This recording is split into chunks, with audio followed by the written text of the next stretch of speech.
Class में हमने पढ़ा था about the participants of the foreign exchange market, कौन कौन पार्टिसिपेंट्स होते हैं।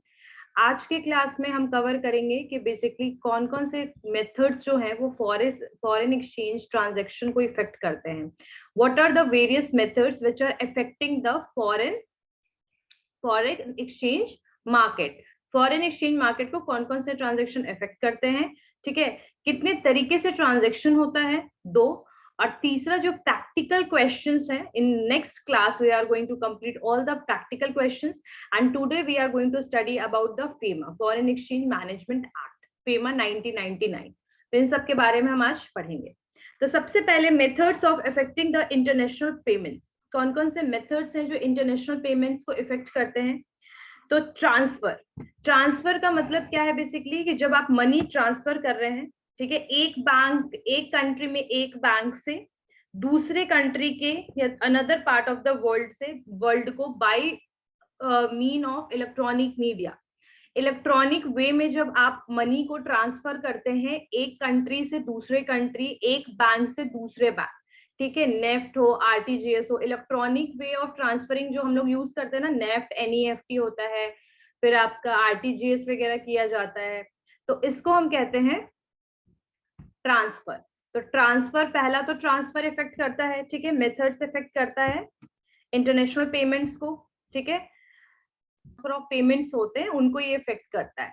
सबसे पहला ट्रांसफर्स, और ट्रांसफर्स कैसे हो रहा है एक कंट्री से दूसरे कंट्री के बैंक तक, बाय मीन ऑफ इलेक्ट्रॉनिक या बाय इलेक्ट्रॉनिक मीडिया, इलेक्ट्रॉनिक वे से हम ट्रांसफर कर रहे हैं एक जगह से दूसरी जगह पैसा। क्लियर हो गया? Yes ma'am. नेक्स्ट हो गया, नेक्स्ट पॉइंट है cheques and bank draft. Cheques and bank draft यानी पेमेंट के मेथड्स हैं ये, कि मतलब मेथड्स कौन कौन से पेमेंट के आप यूज करते हैं जब आप इंटरनेशनल ट्रेड कर रहे हैं, इंटरनेशनल बिजनेस कर रहे हैं, और आपका 2 कंट्री ऑब्वियसली इन्वॉल्व होगा, minimum 2 countries are involve in the international transaction. So how you are making payment, ठीक है, तो पेमेंट किस तरीके से किया जाता है, या तो आप इलेक्ट्रॉनिक मीडिया के थ्रू पैसे ट्रांसफर कर दीजिए एक के अकाउंट, एक बैंक अकाउंट से दूसरे बैंक अकाउंट में, यानी इंडिया में जो पर्सन है जो इंटरनेशनल ट्रेड में इन्वॉल्व है वो अपने अकाउंट से दूसरे कंट्री में जिससे ट्रेड कर रहे हैं जिस कंपनी के अकाउंट में हम ट्रांसफर कर दें, ये वाला एक तरीका हो गया first. Second is cheques and bank draft, ठीक है, इंटरनेशनल पेमेंट जो है वो चेक्स और बैंक ड्राफ्ट से भी फुलफिल किया जा सकता है उसका पेमेंट।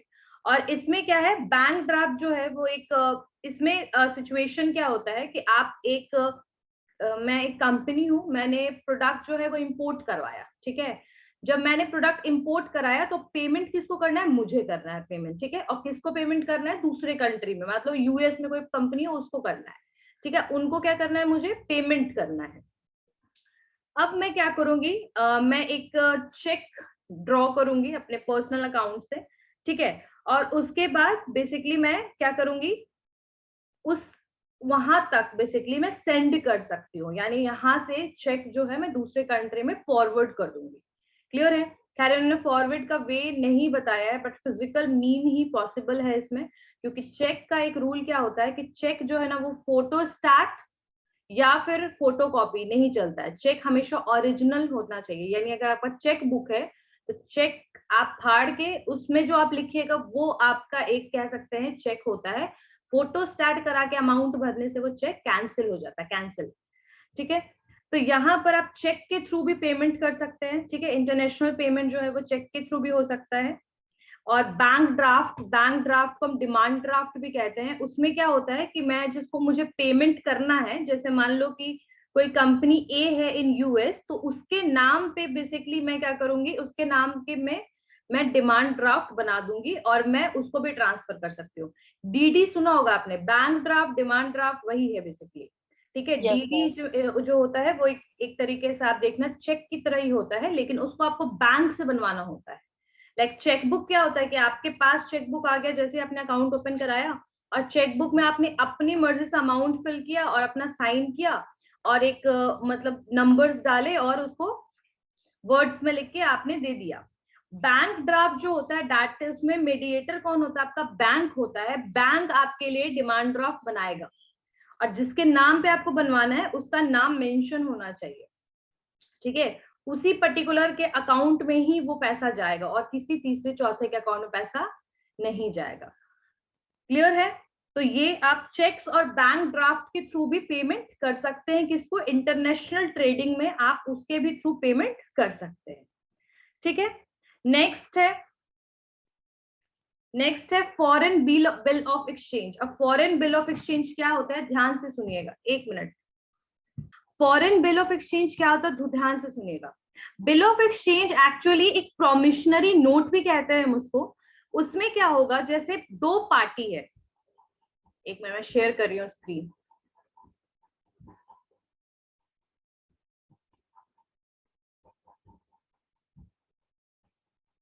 मान लीजिए यहाँ दो पार्टी है, एक पार्टी है ए, एक पार्टी है बी। ठीक है, ए जो है वो इंडिया का है और बी जो है वो यूएसए का है। ठीक है, ये दोनों कंपनीज है, मान लीजिए ये दोनों कंपनीज है।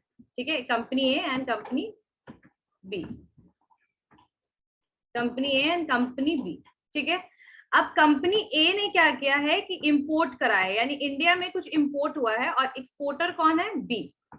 ठीक है, अब जो इंपोर्टर है वो एक्सपोर्टर के नाम पे क्या बनवाएगा, बिल ऑफ एक्सचेंज। अब बिल ऑफ एक्सचेंज का मतलब क्या होता है कि कोई बैंक जो है वो क्या करेगा, ये बीई बनाएगा, बिल ऑफ एक्सचेंज बनाएगा, और आई को ई को ये आई जो है मतलब कि सॉरी ए जो है वो बी को ये ट्रांसफर कर देगा। अब जैसे ही बी जो है वो ए को सामान भेजेगा, जैसे ही इसको सामान मिलेगा वैसे ही ये जो बिल ऑफ एक्सचेंज है वैसे ही ये हैंड ओवर कर देगा किसको, बी को। अब इसमें एक टाइम मेंशन होगा कि आप मतलब एक पर्टिकुलर डेट मेंशन होगा, डेट यहाँ पर मेंशन होगा कि कब इसको पेमेंट मिल जाएगा, मतलब कि 2 महीने के बाद ऑटोमेटिकली इसको पेमेंट कर दिया जाएगा उस बिल ऑफ एक्सचेंज की हेल्प से। अगर उस बिल ऑफ एक्सचेंज का पैसा ए ने दे दिया है बैंक को तब तो ठीक है, अदरवाइज ए जो है वो बिल ऑफ एक्सचेंज का पैसा, यानी कि जो पैसा इस बिल ऑफ एक्सचेंज जो है जो मतलब बैंक ने हेल्प किया है बनाने में गारंटी के थ्रू, वो बेसिकली इसको पैसा पेमेंट करना पड़ेगा बैंक को। अगर एक तरीके से लोन काइंड ऑफ थिंग भी होता है बिल ऑफ एक्सचेंज, जहां पर जो बी है बैंक उसको ए की बिहाफ में पैसा दे रही है बिल ऑफ एक्सचेंज, यहाँ पर डेट वगैरह सब मेंशन होता है, इसको कहते हैं बिल ऑफ एक्सचेंज। समझ आया? ध्यान से सुनो, इसमें लिख लो, पहले कुछ टर्म्स लिख लो, उसके बाद फिर मैं फिर से समझा देती हूँ इसको। अब bill of exchange is a written order used primarily in international trade that binds one party binds one party to pay a fixed sum of money to another party on demand or at a predetermined date. A bill of exchange is a written order used primarily in international trade that binds one party to pay a fixed sum of money to another party on demand or at a predetermined date. ठीक है, एक तरीके से bill of exchange क्या होता है, यहाँ पर बस बिल ऑफ एक्सचेंज का मतलब ध्यान से समझ लो, इतना कंफ्यूजन की जगह पे मैं आती हूँ।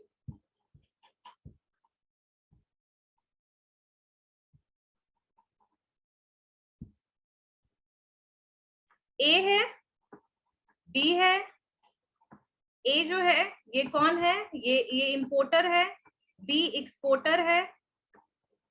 तो अब ए को पेमेंट करना पड़ेगा, कुछ भी सामान खरीदा है तो ये क्या करेगा, बिल ऑफ एक्सचेंज जो है वो बैंक से बनवा करके बी को दे देगा, और उसमें एक डेट मेंशन होगा कि वो कब वो पैसा रिलीज किया जाएगा, या फिर ए जो है वो कब पेमेंट बी को करेगा। तो एक प्रोमिशनरी नोट यानी प्रॉमिस नोट होता है कि भाई पेमेंट हम आपको कब करेंगे, एक प्री डिटरमाइंड डेट होता है, उसमें एक डेट होगा मेंशन कि भाई अगर मान लो कि ये जून 2020 में अगर इसने एक्सपोर्ट करवाया प्रोडक्ट, मतलब इंपोर्ट करवाया सॉरी, तो बी को पेमेंट का डेट मान लो दिया हुआ होगा अगस्त में 2020 में। तो ये एक प्री डिटरमाइंड डेट के हिसाब से बिल ऑफ एक्सचेंज बनाया जाता है कि भाई हम इस पर्टिकुलर डेट में ए जो है वो बी को पेमेंट कर देगा। क्लियर हो गया? अब क्लियर हो गया?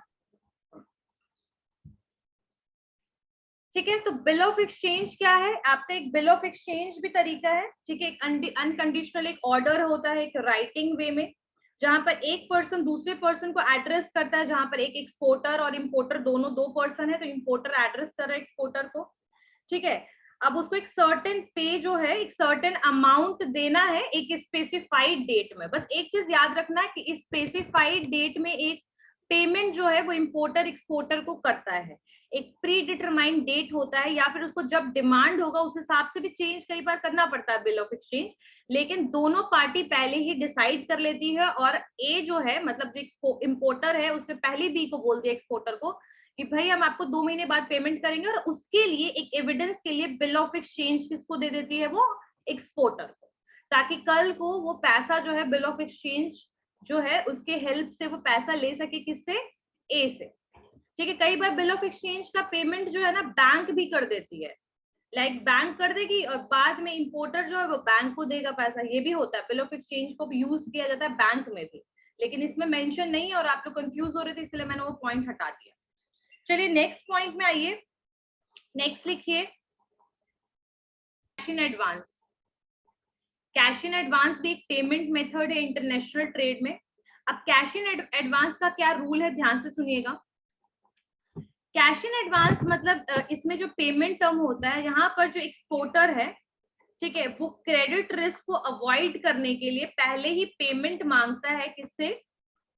पेमेंट पहले ही इंपोर्टर से मांग लेता है। यहाँ ध्यान से समझिएगा, इसमें लिखिए with cash in advance, with cash in advance,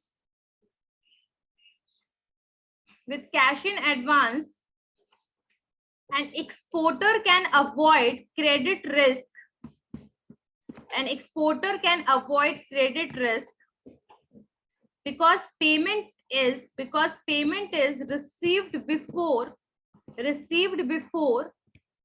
the ownership of goods is transferred, ठीक है।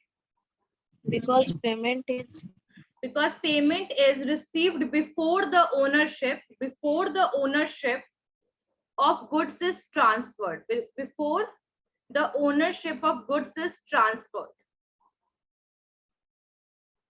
ठीक है। और सबसे ज्यादा इंटरनेशनल ट्रेड में क्या यूज होता है? Wire payment. वायर पेमेंट का मतलब ऑनलाइन और इलेक्ट्रॉनिक पेमेंट को ही वायर पेमेंट बहुत लोग कहते हैं। तो वायर ट्रांसफर या वायर पेमेंट जो भी आरटीजीएस है, NEFT are the examples of wire transfers. Credit cards जो है वो ज्यादातर कैश इन एडवांस के लिए अवेलेबल होता है एक्सपोर्टर्स के लिए, ठीक है। अब इसको ध्यान से लिख लिया आप लोगों ने। अब समझिएगा, मैं आप लोगों को एक चीज बता रही हूँ इसमें।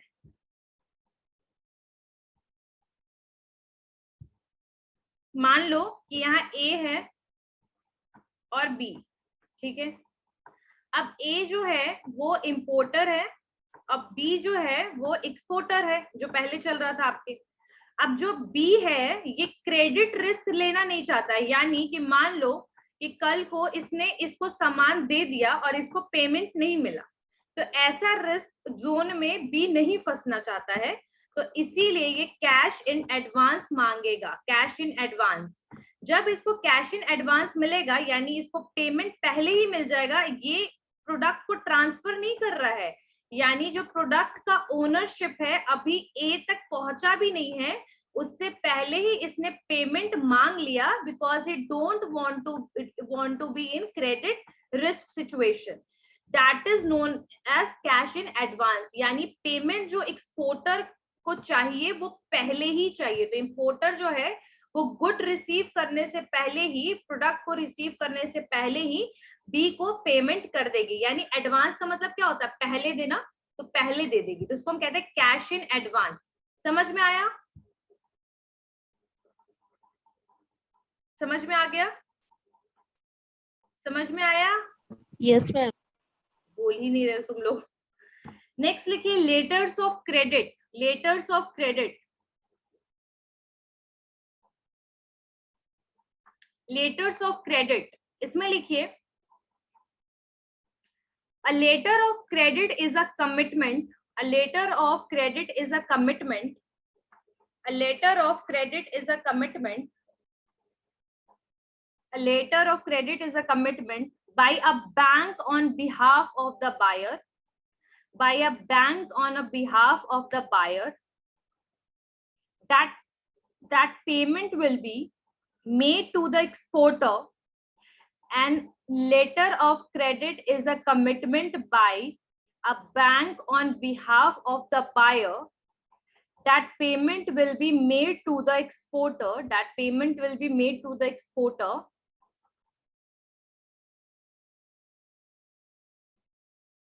a letter of credit is a commitment by bank on behalf of the buyer, that payment will be made to the exporter, provided that terms and conditions stated, provided that terms and conditions stated in the letter of credit have been made.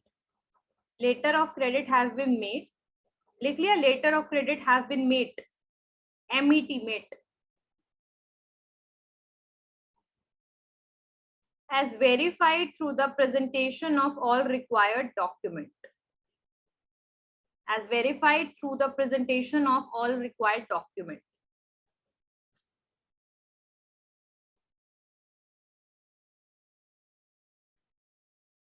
समझ में आ गया? Letter of credit is a commitment by a bank on behalf of the buyer, that payment will be made to the exporter, provided that the terms and conditions stated in the letter of credit have been made, as verified through the presentation of required document. ठीक है, तो ये है letter of credit. ध्यान से देखिएगा, मैं समझाती हूँ इसको भी.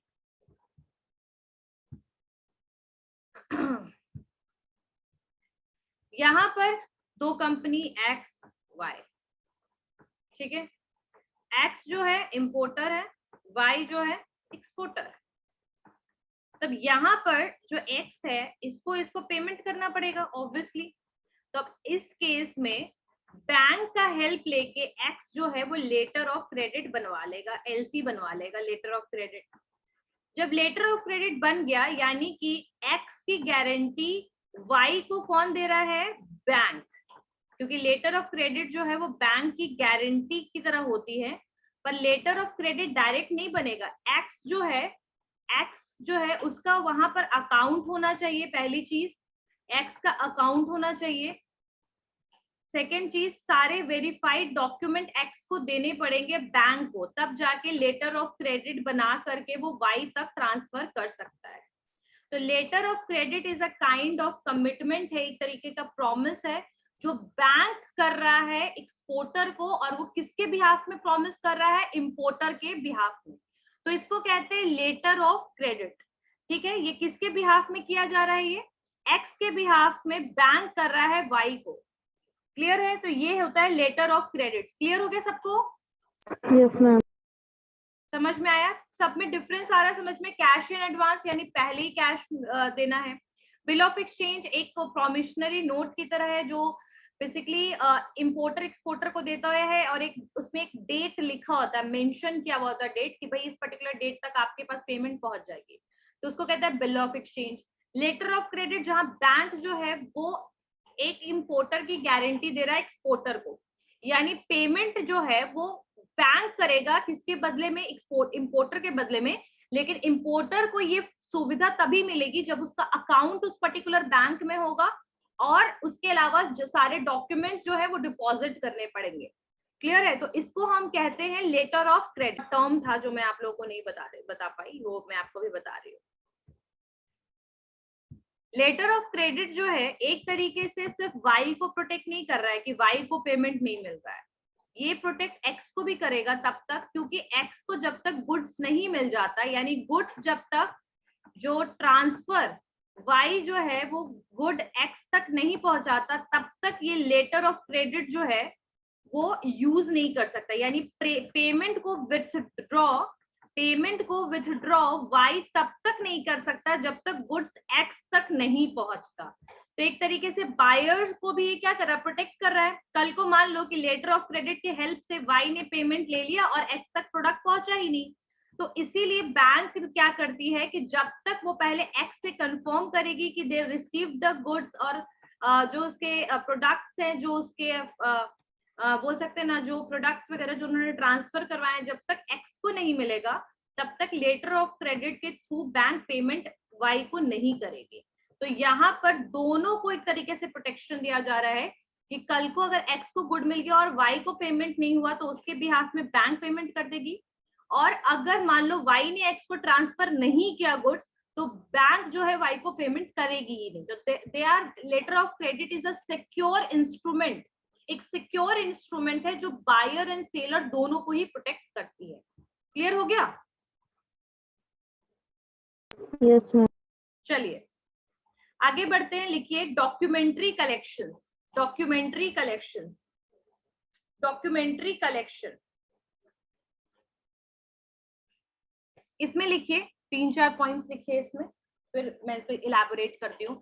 Letter of credit, cash in advance, bill of exchange, transfers, cheques and overdraft, सबको क्लियर है? Yes ma'am. ठीक है। नेक्स्ट है डॉक्यूमेंट्री कलेक्शन। इसमें लिखिए a documentary collection is a transaction whereby the exporter entrusts the collection of the payment for a sale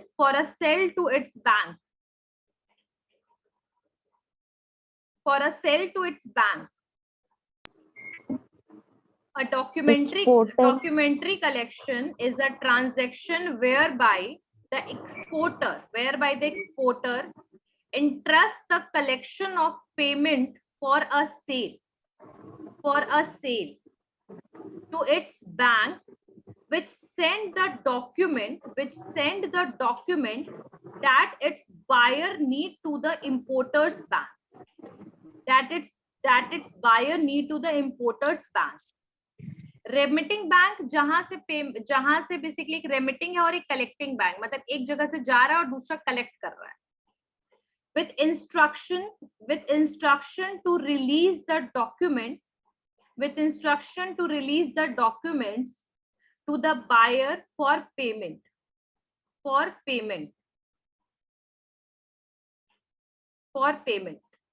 अब ध्यान से सुनिएगा, डॉक्यूमेंट कलेक्शन जो है उसमें क्या होता है कि जो एक्सपोर्टर है, ठीक है, मान लीजिए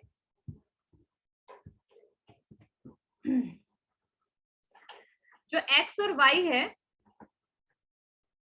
अब मान लो कि एक्स जो है एक्सपोर्टर है, अभी मान लो एक्स एक्सपोर्टर है और वाई जो है वो इंपोर्टर है।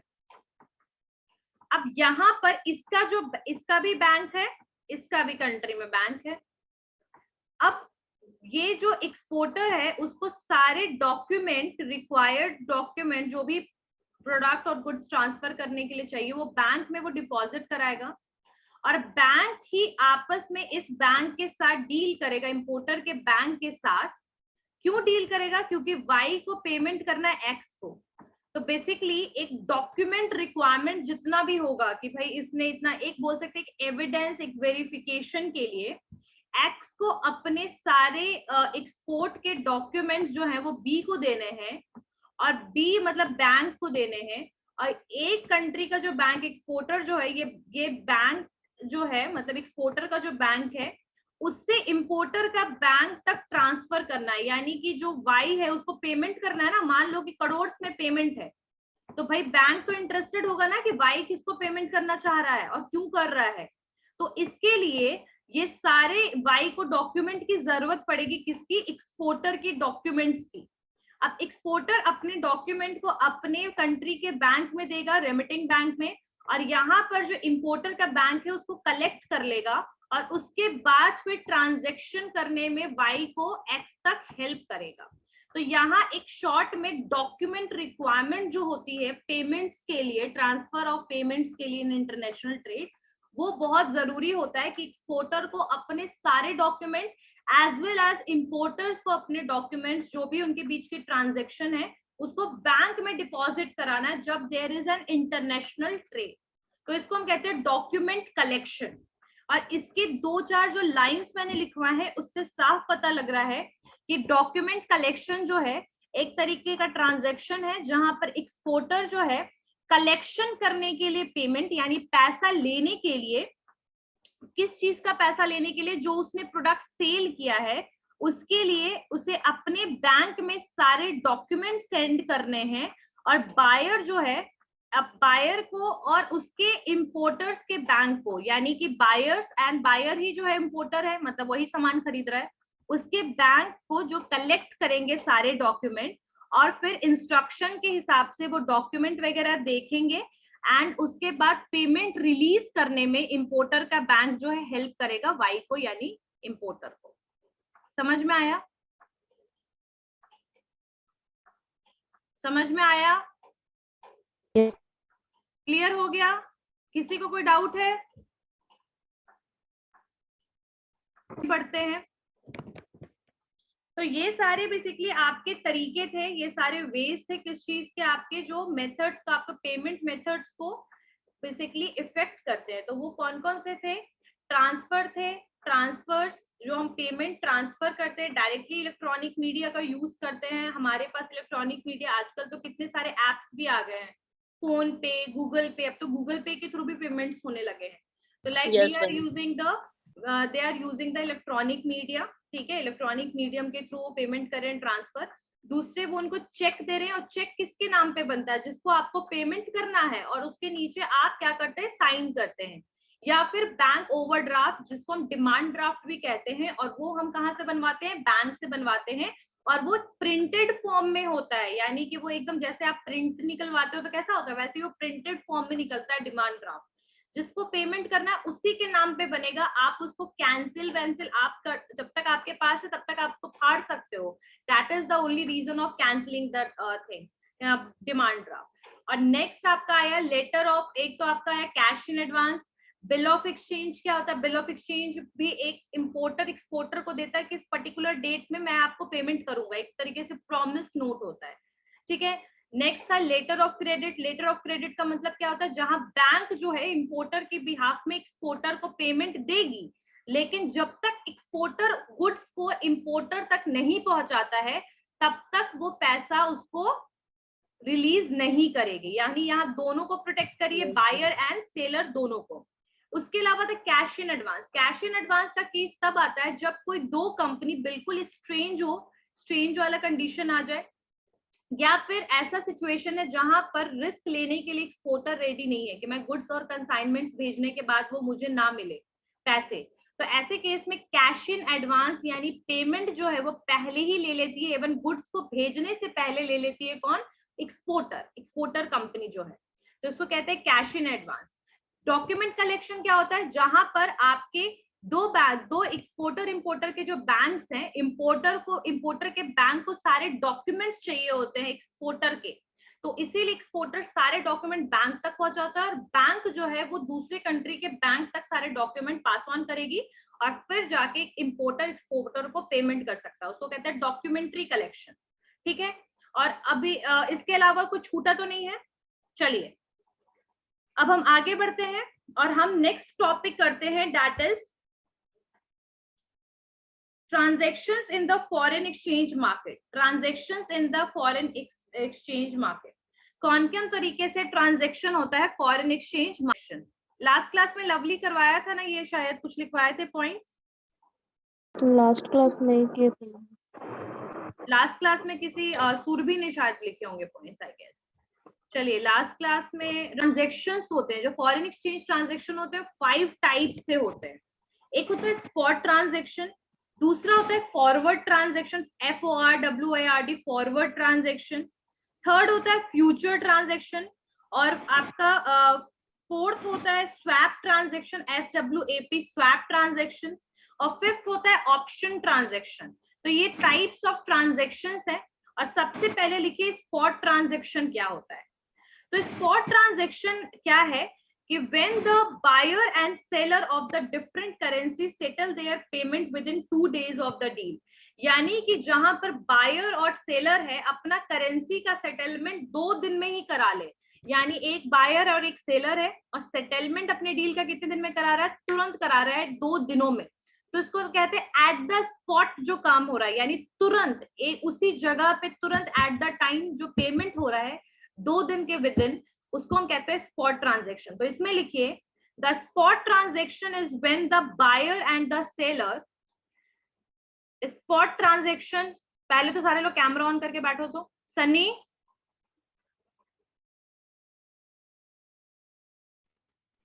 यस मैम, बोलिए। कहाँ तुम घूमते रहते हो, वाटर पार्क चले गए थे क्या? अभी का नहीं है। तो वाटर पार्क कहाँ है, यहाँ पर बिहार में वाटर पार्क है? हाँ है। अच्छा, 3 है, 3 तीन है। Let's start with the class. So write in the spot transaction. The spot transaction is when the buyer and seller. The spot transaction is when the buyer and seller of different currencies settle their payments within the 2 days of the deal. The spot transaction is when the buyer and a seller of different countries, यानी 2 अलग-अलग countries, different currencies. The spot transaction is when the buyer and the seller of different currencies, different countries भी होना चाहिए, different currencies का मतलब ही हो गया 2 अलग-अलग country deal कर रहा है, settle their payments within the 2 days of the deal. Within the 2 days of the deal, यानी 2 दिन जब डील होगा 2 दिन के विद इन जो है वो अपना करेंसी सेटल डाउन कर लेंगे, यानी अगर रुपी है एंड डॉलर है तो दे विल सेटल डाउन कर लेंगे उसको फटाफट से, यानी अगर इंपोर्टर इंडिया है तो रुपी में पेमेंट कर रहा है तो तुरंत से उसको डॉलर में कन्वर्ट करके विद इन 2 दिन सेलर को पेमेंट हो जाएगा। क्लियर है? तो ये होता है स्पॉट ट्रांजेक्शन, जहां पर बहुत फास्टली जो है ट्रांजेक्शन हो रहा है। तो ये एक तरीके से फास्टेस्ट वे है एक्सचेंज ऑफ करेंसी का, यानी यहाँ जो करेंसी का एक्सचेंज हो रहा है बहुत फटाफट हो रहा है, ठीक है। और इन ये जो है 2 दिन के पीरियड के लिए है, और which means no contract is signed within the countries. और ऐसे केस में जब 2 दिन के अंदर पेमेंट किया जा रहा है तो ऐसे केस में कॉन्ट्रैक्ट साइन नहीं होता है, ज्यादातर सिचुएशन ऐसा होता है there is no contract sign, because 2 दिन के टाइम में तो कॉन्ट्रैक्ट रेडी भी नहीं होगा। तो ऐसे को, इस तरीके के एक्सचेंज रेट को, इस तरीके के करेंसी एक्सचेंज को हम स्पॉट एक्सचेंज रेट भी कहते हैं और स्पॉट ट्रांजैक्शन भी कहते हैं, ठीक है। और इस तरीके का जो मार्केट है स्पॉट सेल के लिए, परचेज के लिए, उसको स्पॉट मार्केट कहते हैं। इन शॉर्ट जो स्पॉट ट्रांजैक्शन होता है जो विद इन 2 डेज होता है। सब लोगों ने इसमें लिख लिया, स्पॉट ट्रांजैक्शन में, स्पॉट ट्रांजैक्शन में सब लोगों ने लिख लिया है? Yes ma'am. नेक्स्ट पॉइंट लिखिए, फॉरवर्ड ट्रांजैक्शन। फॉरवर्ड ट्रांजैक्शन का मतलब क्या होता है, इसमें लिखिए a forward transaction is a future transaction, future FUTURE, future transaction where the buyer and seller enter into an agreement, AGREEMENT, agreement of sale and purchase of currency.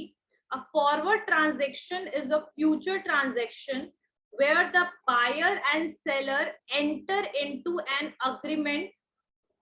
A forward transaction is a future transaction where the buyer and seller enter into an agreement of sale and purchase of currency,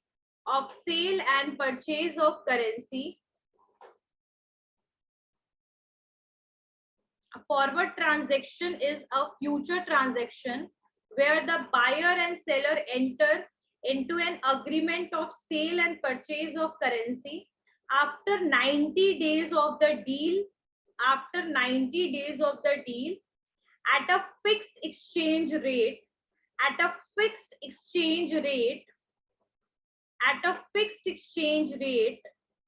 on a definite date in the future.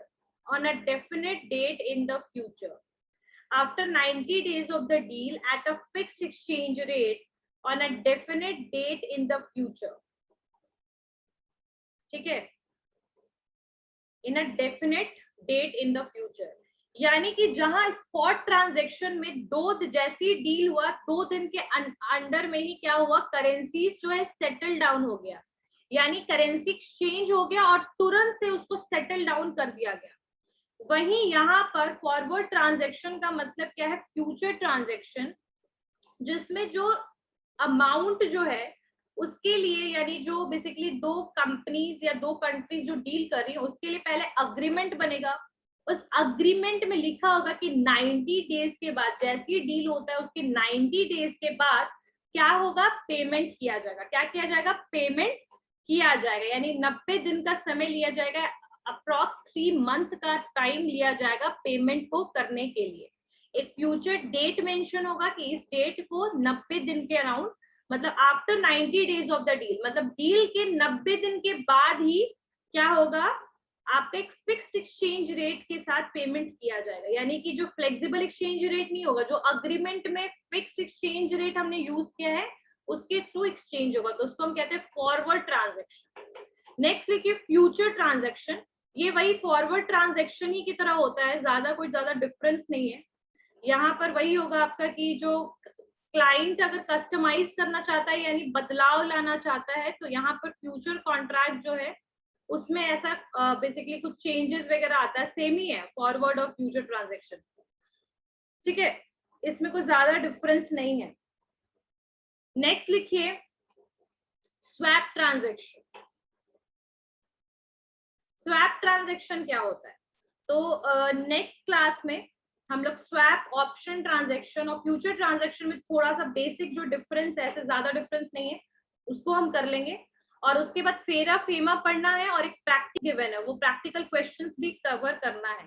तो in next class we will cover the practical question as well, तो वो पूरा आपका topic खत्म हो जाएगा। और इसके अलावा इसमें अब बस यही है, economic theories of exchange rate determination, बस यही करवाऊंगी मैं आपको। आर्बिट्रेज एक पॉइंट रह गया वो, फिर ये आपका पूरा टॉपिक इसमें कवर हो जाएगा। एंड नेक्स्ट क्लास में हम लोग फेरा और फेमा स्टार्ट करेंगे।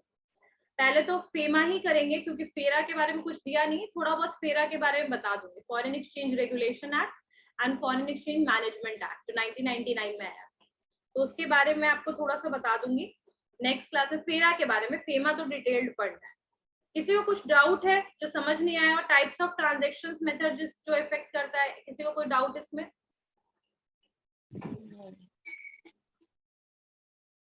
Anyone have any doubt? Right,